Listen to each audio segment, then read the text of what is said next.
Karena terkait dengan kesadaran atau keberagamaan itu, apakah institusi masih diperlukan, gitu kan? Atau sebaliknya, kalau sudah ada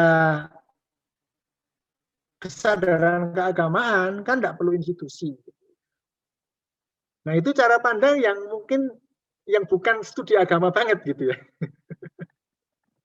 Bukan studi agama banget. Yang namanya studi agama, yang namanya agama itu ada kesadaran, ada institusinya. Apapun, sesederhana apapun institusinya, itu ada institusinya.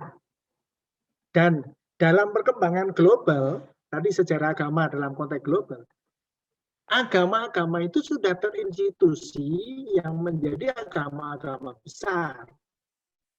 Kita bisa menyebutkan di sini Hindu, Buddha, Yahudi, Konghucu, ya, Katolik, Islam, Protestan, dan masih banyak agama-agama besar yang terinstitusi, yang berkembang di dunia. Dan di situ merangkum banyak tradisi atau berisi banyak tradisi yang memang dekat dengan agama tertentu secara institusional. Maka apakah tidak cukup dengan kesadaran saja? Tidak cukup.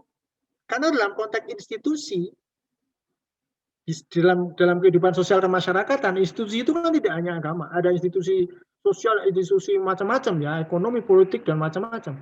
Dalam konteks institusi, agama yang terinstitusi itu penting. Dalam konteks institusi, misalnya kita di Indonesia, institusi Indonesia secara politik, ekonomi, sosial itu ya negara Indonesia ini sebuah institusi. Maka secara sosiologi, kesadaran agama saja yang tidak terinstitusi itu jadi akan bermasalah. Maka harus berinstitusi.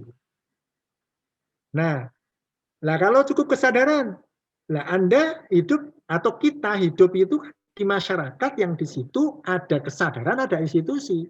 Maka mau tidak mau kita harus melebur dalam konteks masyarakat yang di situ penuh dengan institusi.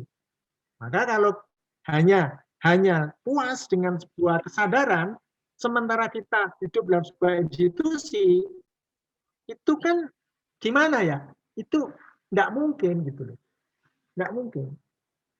Karena mau nggak mau, institusi lain kita mau masuk ke situ, tapi dalam konteks agama kenapa tidak mau terinstitusi gitu ya? Ya mungkin ada pertimbangan-pertimbangan, kekecewaan. Nah itu levelnya kan nggak bisa nggak bisa dilihat secara objektif. Itu persoalan subjektif. Kalau persoalan subjektif kemudian digeneralisir, semua orang nggak usah terinstitusi, ya itu nggak benar juga. Kita akan menyalahi konsep institusi dalam sebuah masyarakat itu. Maka bagaimana sikapnya untuk menghadapi seperti itu? Ya kembalikan ke studi agama-agama. Saya sering memberi ilustrasi begini, Mbak Zaid.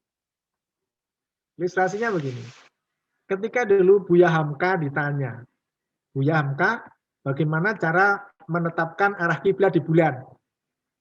Jawaban Buya Hamka, kalau kita belum pernah ke bulan, nggak mungkin kita bisa menetapkan arah kiblat ke bulan. Analoginya seperti sekarang ini. Ketika kita bicara agama dalam konteks yang general, komprehensif mengenai agama itu, holistik mengenai agama itu, kita belum masuk kepada agama itu. Itu kan sama dengan menentukan arah kiblat di bulan, tapi belum pernah ke bulan. Ya, langsung memberi kesimpulan agama institusi itu tidak penting. Gitu ya. Yang penting kesadaran. Nah, itu sama dengan kita menentukan arah kiblat di bumi, menentukan arah kiblat di bulan, padahal kita di bumi. Itu Mbak Zain yang pertama ya. Intinya agama itu penting, baik secara kesadaran maupun kelembagaan. Karena secara fenomenologi, secara antropologi, secara sosiologi, yang namanya kesadaran itu pasti akan terinstitusionalkan. Sesederhana apapun institusi itu, tapi akan terinstitusionalkan. Nah, sekarang kita sudah menghadapi institusi-institusi agama yang isinya di dalamnya banyak institusi-institusi yang lebih kompleks lagi. Maka ya, bentuk institusionalisasi kesadaran kita akan kemudian mengacu kepada satu institusi yang besar. Nah, kita sebagai Muslim, kesadaran kita Islam, kita mengacu pada institusionalisasi kesadaran Islam dalam bentuk agama Islam itu. Bagi teman-teman yang Kristiani, Hindu, kesadaran tentang keagamaan mereka terinstitusionalkan, ya, dan institusi itu dekat dengan institusi yang lebih besar lagi, yaitu Hinduism, Buddhism, Katolik, Kristen, dan macam-macam. Itu ya, yang pertama itu. Kemudian yang kedua terkait dengan menganggap agama itu privat. Gitu. Ya tidak bisa. Kita, kalau dalam konteks kajian studi agama-agama, kita hidup itu kan dalam konteks masyarakat, kultur yang ada di masyarakat.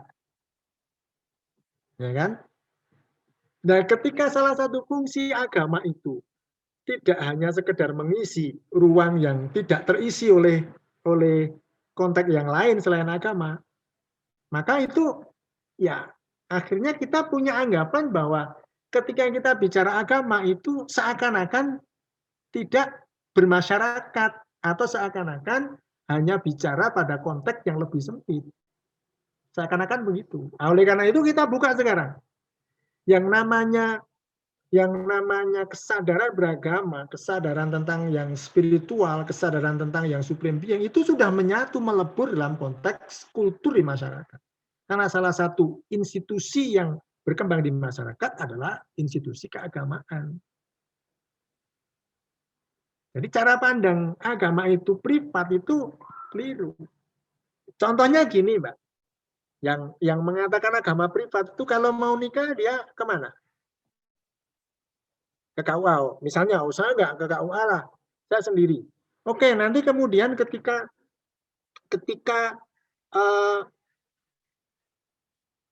akan menikahkan anaknya atau anak warisan misalnya, terkait warisan, kemana?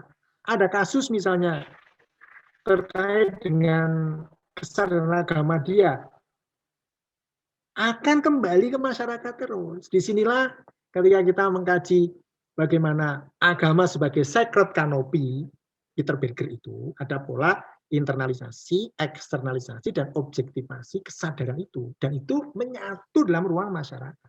Artinya apa? Akan menjadi intersubjectivity di dalam masyarakat. Dan tidak bisa memprivatkan kesadaran agama, tidak bisa. Maka ketika kita bicara agama dalam ruang publik, yaitu bagian dari kita eksternalisasi gagasan-gagasan keagamaan dalam ruang publik, bukan sebagai apa? Sebagai tindakan yang kita mengurung diri atau mengeksklusifkan diri, bukan. Justru sebaliknya kita sedang mengeksternalisasikan gagasan-gagasan itu dalam ruang publik. Nah, nanti kalau sudah tereksternalisasi, ada proses objektivasi. Nilai-nilai itu akan menjadi pemahaman bersama-sama. Pemahaman bersama itu akan diinternalkan menjadi satu konsep-konsep etik yang lain. Begitu seterusnya, Mbak. Maka sebenarnya intinya cuma satu tadi. Kalau ingin menentukan arah kiblat di bulan, harus ke bulan dulu. Maka konsep habitus itu penting, Mbak Zaid. Sangat penting. Itu akan mempengaruhi. Pemahaman kita tentang agama, kesadaran kita tentang agama aja dibentuk oleh habitus, kan, oleh konsep masyarakat kita, oleh cara berpikir masyarakat kita, kesadaran itu ya. Dan itu timbal balik. Itu saya kira Mbak Muri, Mbak Zaim dan Bapak-bapak, Ibu-ibu pengurus saya dan teman-teman yang sudah bersama-sama ya dalam jagongan rebuan ini ya. Jagongan rebuan ini. Monggo saya kembalikan ke Mbak Muri.